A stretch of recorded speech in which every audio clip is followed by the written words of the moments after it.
what's ChatGPT, what's happening with that right now. Yeah. It's really fascinating and a lot of advantages. Like we were just talking last night, someone in the green room brought up the fact that there was they're using it for medical diagnoses, and it's very accurate, which is incredible. Yeah.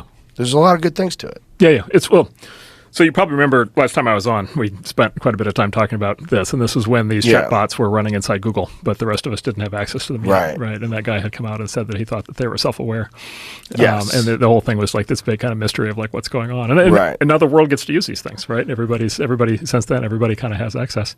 Really quickly. I mean, that was a short amount of time. Yeah, it's been great. And then look, these things are, these things, when I say this, it's like ChatGPT, and then Microsoft has their version called Bing. Google has a version called Bard now that's really good. There's a company, Anthropic, that has a thing called Claude.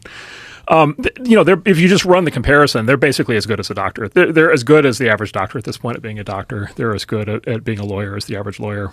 Wow. You kind of go through basically anything involving knowledge work, anything involving information synthesizing, reporting, writing legal briefs, anything like this. In business, they're actually already really good. They're as good as the average management consultant.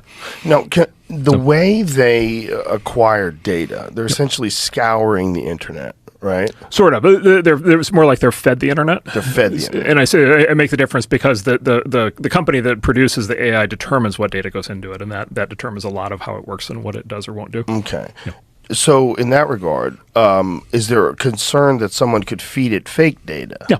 Yeah. Well, you may have noticed that people over time have said a lot of fake things. Yes, I have noticed that. so that's all in there. So the way to think about it basically is it's being trained. The full version of these things are being trained on basically the sum total of human written expression, right? So basically everything people have ever written. There's some issues, and you got to get all. Somehow we got to figure out how to get all the books in there. Although all the books prior to 1923 are in there because they're all out of copyright. But the more recent books are a challenge. But anything that you can access on the internet that's text, right, which is a staggeringly broad set of material is in there. By the way, both nonfiction and fiction, right? So a lot of stories are in there. And then the new versions of these that are being built right now are what are called multimodal. And so that means you can feed them not only text, but you can also feed them images, you can feed them videos, right? So they're going to be trained on all of YouTube, right? They're going to be trained on all podcasts, right? And they're going to be trained kind of equivalently between text and images and video and all kinds of other data. And so they already have very comprehensive knowledge of human affairs, but it's going to get very complex.